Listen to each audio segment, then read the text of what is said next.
Students, welcome to IFAS and very good afternoon to all of you. So here we are again for discussing the last remaining questions of MHSET 2021 English. So in this session, we will be discussing all the remaining questions which are related to MHSET 2021. So when we were discussing all the questions, so the questions that we have already discussed, from those you might have understood that the very first difference which is there in UGC NET and in MHSET or any set exam is that the level of questions differs. Yes, the second thing important is that the way the questions are asked.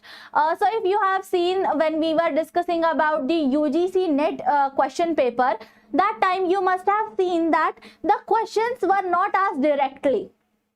There were statements basically, and the questions were asked on those statements.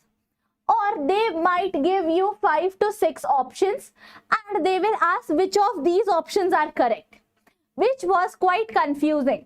But if you will see in MHSET, you will understand that such kind of thing is not there. The confusion is not in MHSET papers.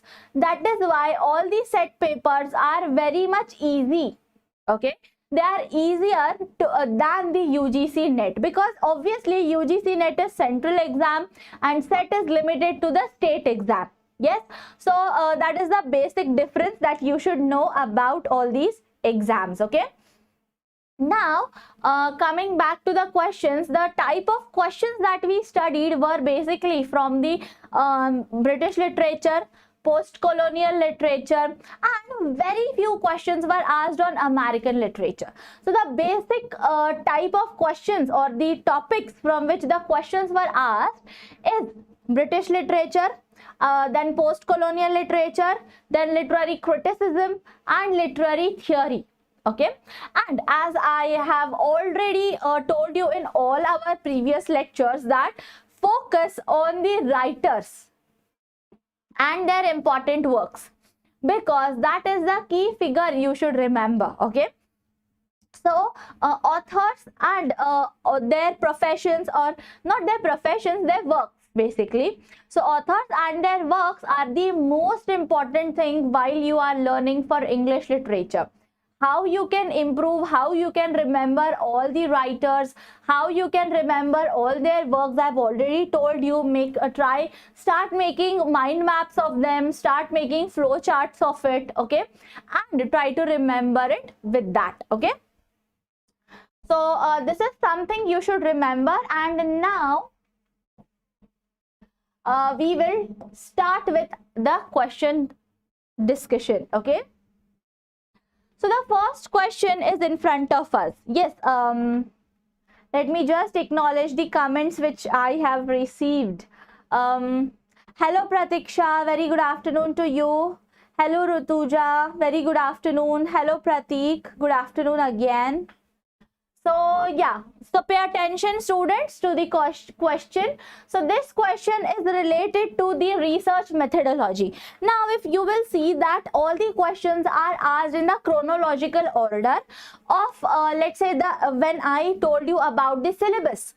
So the modules which I gave you, okay, or the way how we are going to study for our English syllabus, similar way, in that similar pattern, these questions are also asked. So if you will see, the most of the questions were from the British literature, then some from the American literature, then some from the post-colonial literature or whatever. Okay, so the sequence, they are maintaining the sequence, and now in the last few questions you will be able to see the questions related to the research methodology, which is the last topic of your whole syllabus. Okay, so here the question says that what do you consider as the main aim of interdisciplinary research?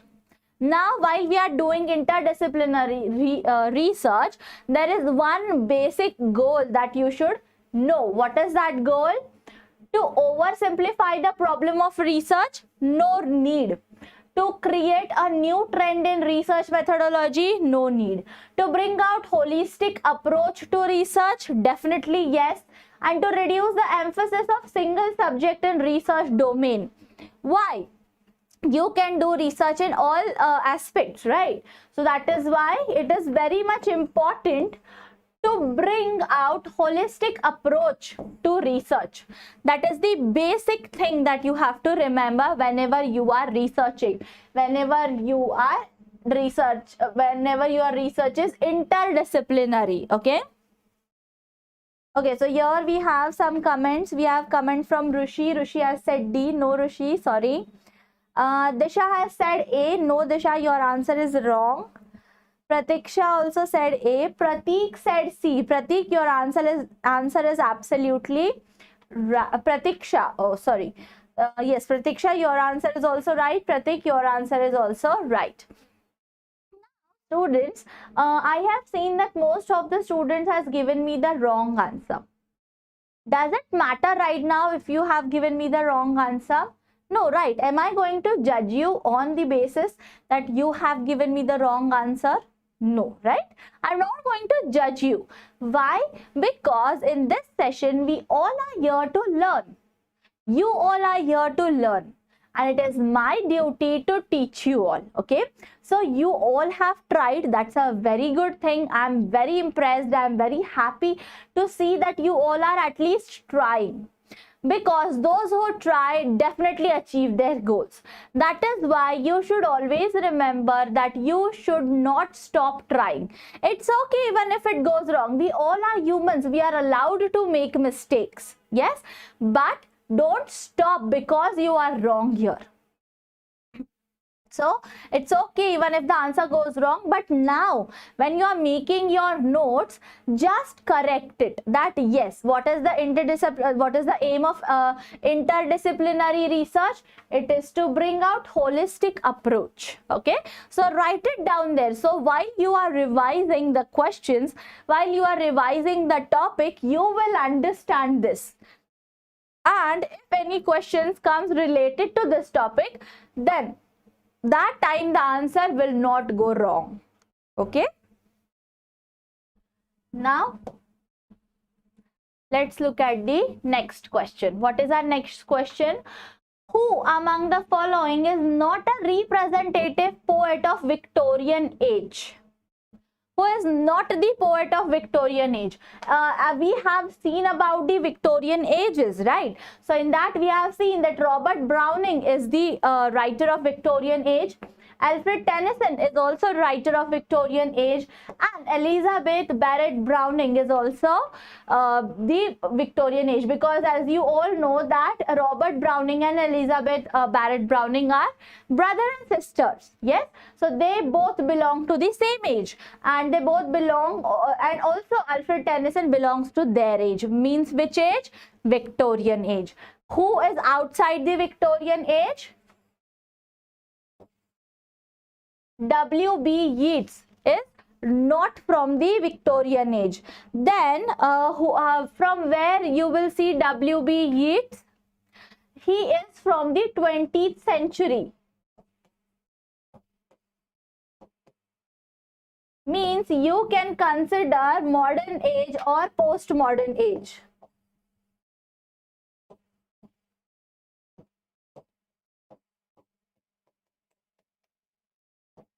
Postmodern age. Got it? Is there any doubt regarding this? Okay, so yes, now I can make this difference that Disha has given me the right answer, Pratiksha has given me the right answer. Very well done, Disha, Pratiksha. Let's move ahead and look at the next question. What is our next question? In the word management, the morpheme meant is a dash. Now first of all, you should know what a morpheme is. Morpheme is basically the shortest word.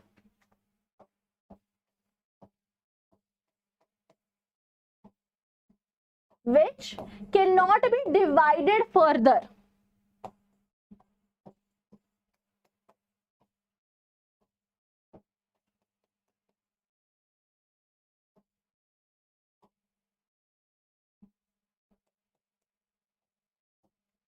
So let's understand this with the help of one example. So let's say if our word is which word to take? Okay, let's take incoming. So it's in plus come plus ing, right? Incoming. So these three words, we combine these three words and we make the word incoming.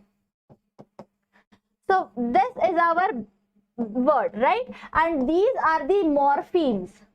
Income, ing, ing. These three are the morphemes. Okay, so I hope now you can clearly see the board that these three, what are these three? These three are called as the morphemes. Okay, so now here in this we have to find out. Now you have understood what a morpheme is. Now you have to find out the morpheme meant. What is this morpheme meant? Which category it belongs to? So the first word is derivational morpheme.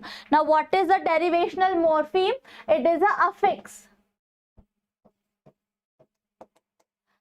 It will be suffix, it will be either suffix or prefix. Now meant is the suffix added to manage, right? So management is the whole word. Manage is one morpheme and meant is one morpheme, or you can also say man is one morpheme, age is one morpheme, and meant is one morpheme. Okay, so if you will say this, meant is one morpheme, and in this meant is a suffix added to the word, right? Suffix added to the word manage.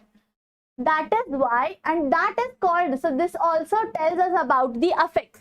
So it could be either suffix, either or prefix. Here we are talking about suffix. That is why the answer will be derivational morpheme. Now as you have understood, this is a derivational morpheme. You don't even have to pay attention to these. Okay, this is not a prefix. First of all, it is a suffix. That is why this answer will already eliminate. Remaining two, you don't even have to pay attention to them because we have got our answer. I'm sorry. Let's pay attention to the next question. What is our next question?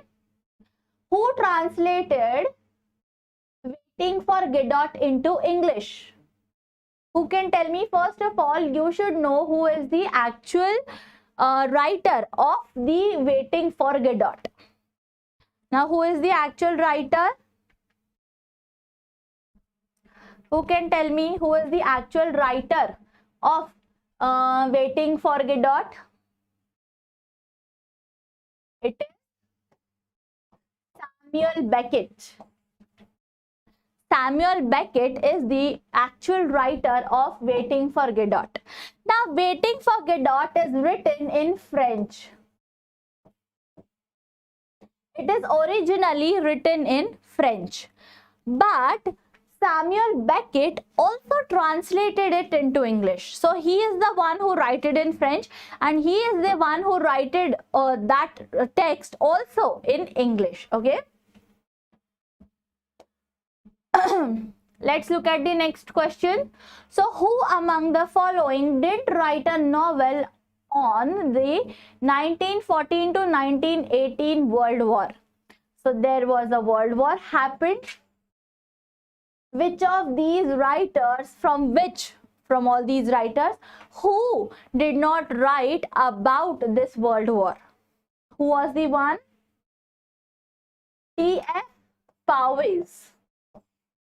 T.F. Powys is the person who did not write anything about the World War. Okay, otherwise all the three, if you will see works of Sir Philip Gibbs or R.H. Mottram or Robert Graves, you will find some of their work written on the World War, which happened in 1914 to 1918.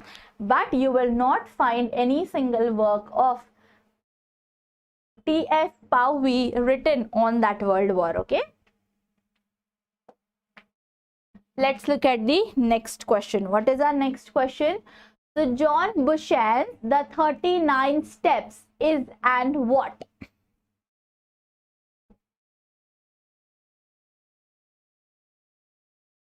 So John Buchan's is a Scottish writer, novelist. He's a Scottish novelist, first of all. Then the 39 Steps. It's a romantic plus adventurous novel.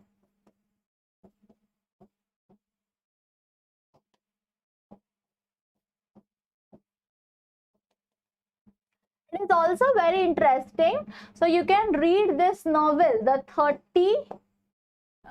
39 Steps, okay, which is a romantic as well as adventurous novel. Remember this. Now we have to talk about Gabriel Garcia Marquez's novel 100 Years of Solitude is a story of dash family. For that, you should know about the 100 Year of Solitude. So 100 Year of Solitude, it's a very beautiful novel basically. It's a very beautiful novel and it was written in 1967.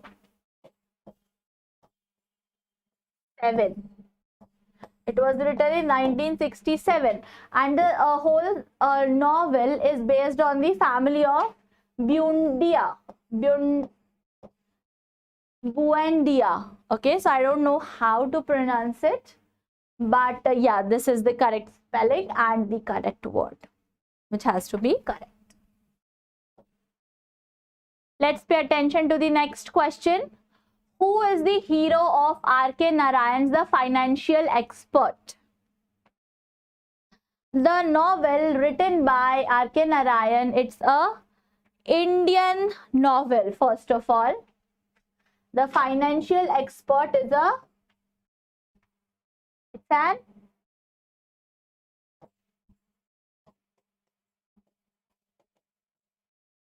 Indian novel. Okay. And who is the hero of this particular story? Who is the hero? It's the Margaya. Margaya is the hero of the story, The Financial Expert. And in which year this was written? It was written in 1864.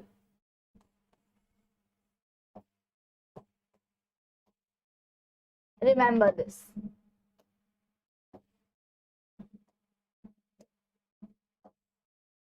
It was written in 1864. Okay. Let's see who has given us the correct answers. Okay, so Pratik has given and Pratiksha has given. Other Disha, Rishi, your answer is wrong. It's okay, doesn't matter. It's absolutely fine. Now let's look at the next question. Raj Mohan's Wife is written by whom? So it's a work. It's a story called as Raj Mohan's Wife. It's a novel basically. Who has written this novel?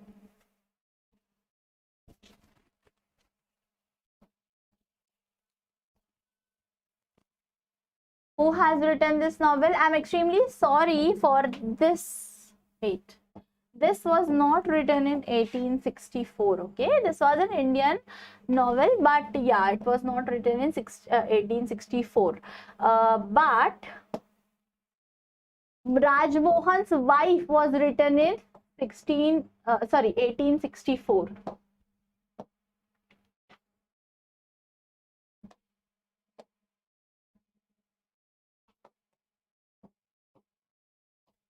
Okay. And this novel was also considered as first Indian novel.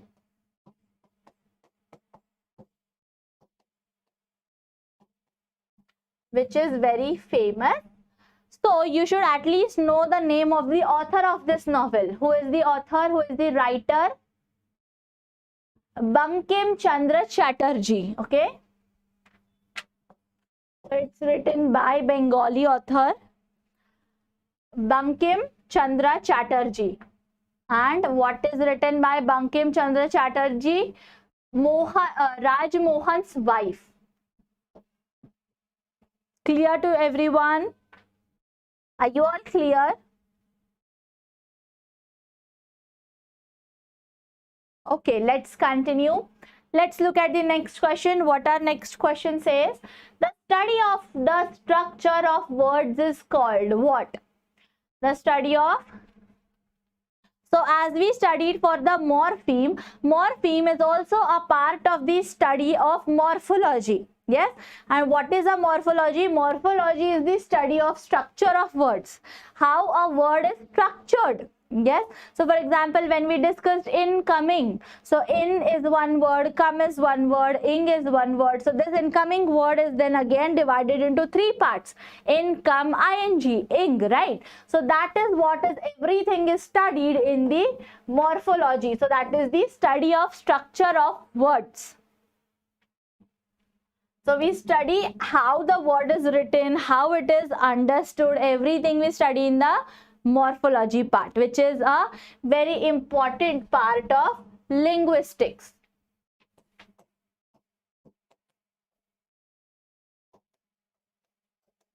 Okay, it's a part of linguistics. Now let's pay attention to the next question. What is our next question? Which of these is a dialect of Old English? Which of these is a dialect of Old English? Latin, Northumbrian, Irish, or Cockney?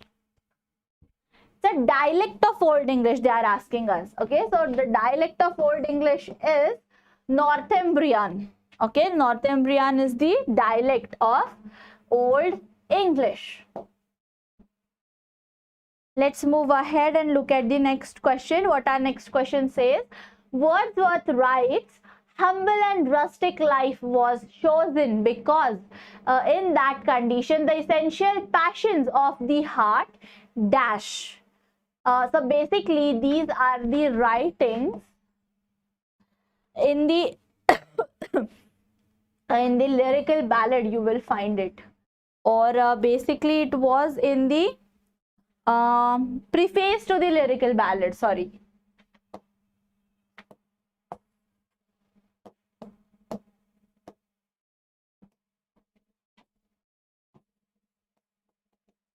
Preface to the lyrical ballad.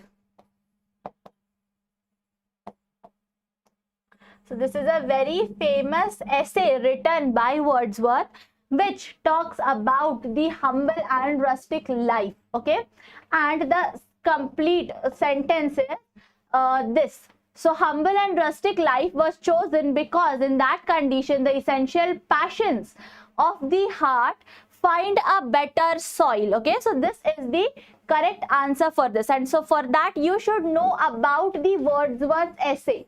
And which is that essay's name? Preface to the lyrical ballad. Okay, so for that, to get this answer, you should understand and you should remember the whole essay. If you will remember the whole essay, now let's not just go for the summary, you should also know the in between lines of the essay. If you don't know the in between lines of the essay, then you won't be able to get this part. So you know the summary of the play, or you know the summary of the essay, but you exactly don't know the lines, then you will not be able to give this answer. Yes, so that is why it is really important to understand the whole essay properly. Okay, so that is what we are going to study one by one. So students, just give me a second.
Okay, sorry for the disturbance, students. Let's continue. So this has to be, so B, that find a better soil, has to be the correct answer. Got it? Now let's look at the next question. Which one of the following critique school pair is correctly matched? Okay, now when we talk about the critique school, we have to know that Raymond Williams is based with the, or is connected with the culture studies. Okay, so for that, when you will study the ages properly, so for example, if you are studying about the British school, then you will understand that who is linked with British schools. Now here we are talking about culture studies, so you will understand that yes, Raymond Williams is a part of culture studies. Okay, then Frederick James is not the correct, he did not talk about the archetypal criticism. Who was the one? It was the Northrop Frye.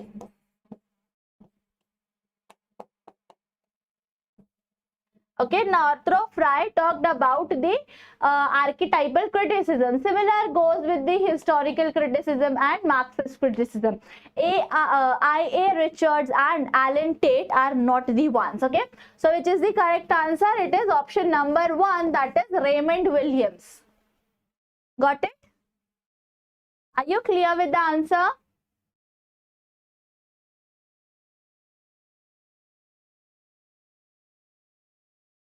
Okay, let's continue.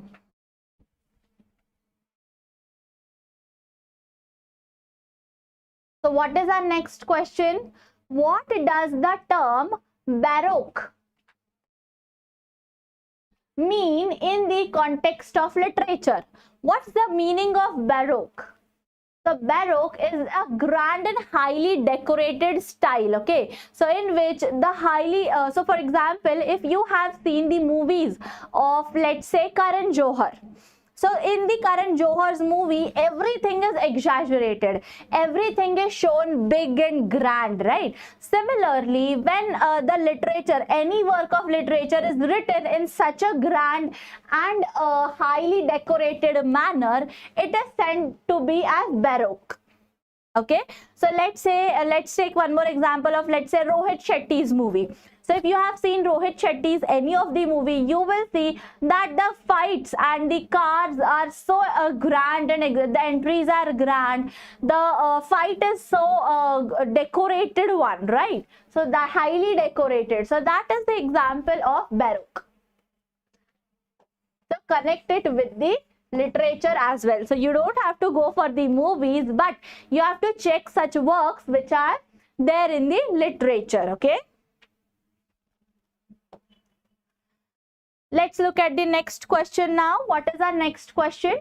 True wit is a nature to advantage dressed, that oft was thought by but never so well expressed. These lines occur in which essay? Vanity of Human Wishes? No. Mac Flecknoe? No. The Danciad? No. Essay on Criticism? Definitely yes. It is written in the Essay on Criticism. And who is the writer of an essay on criticism?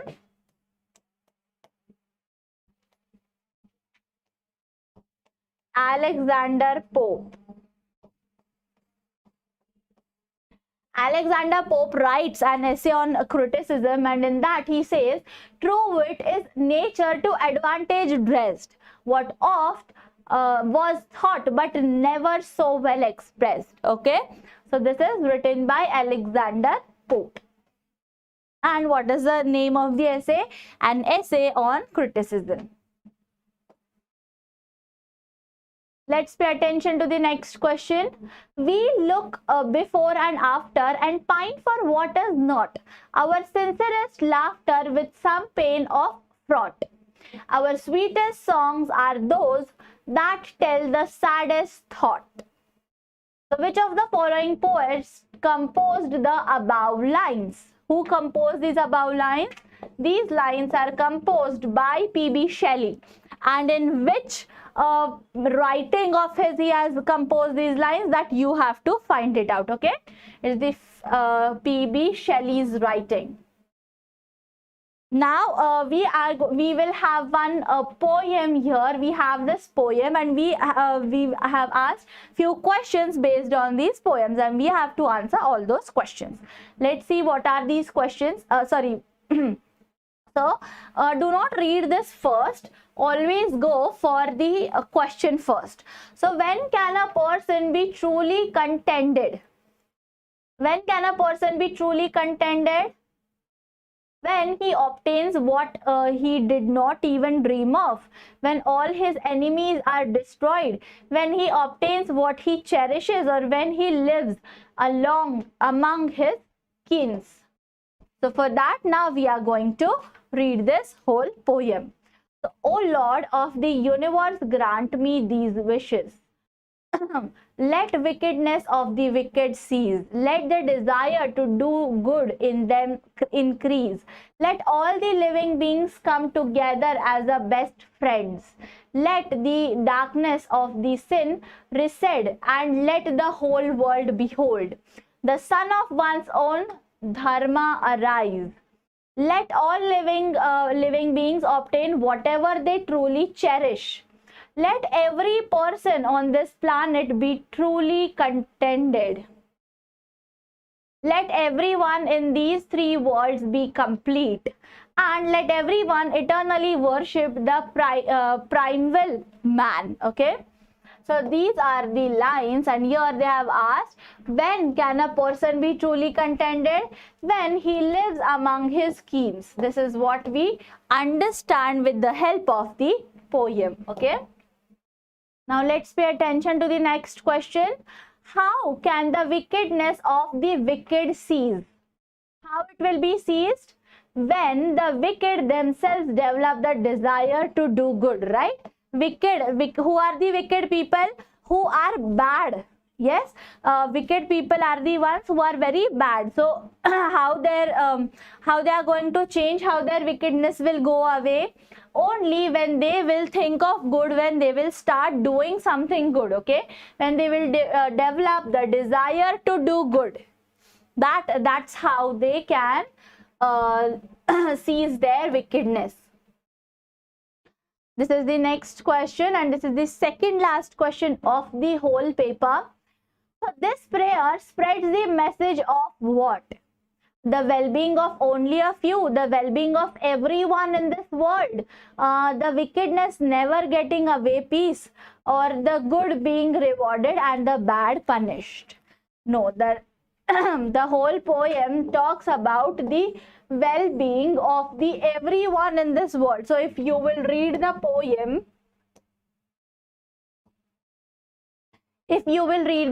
you will understand that here every person, everyone, all living, yes, one's own dharma, and so this everything the whole world beholds, this everything is told to us, that we are talking, or the poet is basically talking about everyone's well-being. He is not concerned about any one person, but he is talking about each and everyone who is in this world. Yes, and now the last question. What is our last question? The sun in the poem has been used as a metaphor for. The sun in the poem has been used metaphor for what? As the duty. It's a metaphor. What is a metaphor? It is the comparison. Yes, so the sun is compared to the duty here. Got it? So for that, to give these answers, you have to understand and analyze the whole poem properly. Okay, then only you will be able to give the answers for these questions. So the poem was quite easy.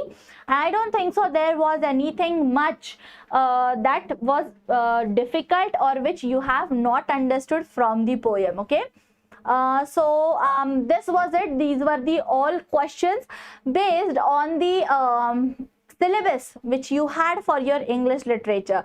So you can see how the questions were asked in the previous year exam. So with this analysis, you can understand now how the questions will be asked in future in your next exam as well. Okay, so prepare accordingly, stay connected with us, subscribe to our channel, share the session with everyone so that you will get the yes, also press the bell icon so that you will get the notification whenever we come up with any new lecture or any new video. Okay, so this is it from my side. I hope you have understood the whole paper properly.